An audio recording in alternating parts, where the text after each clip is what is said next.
होणार नाही. आमच्यामध्ये अगदी एकोपा आहे. आम्ही सगळे सामंजस्याने अगदी एकत्रितपणे त्या ठिकाणी राज्य चालवतो आहोत आणि अतिशय जोरात आमची घोडदौड चाललेली आहे. भाऊ एक वेगळा प्रश्न असा की उदय सामंतांचे कालचं वक्तव्य जे आहे ते थोडेसे चर्चेलं जाते.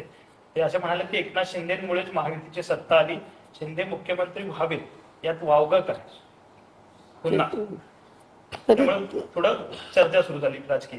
नाही, मला वाटतं बरोबर आहे. त्यांनी त्यावेळेला शिंदे साहेबांनी उठाव केला.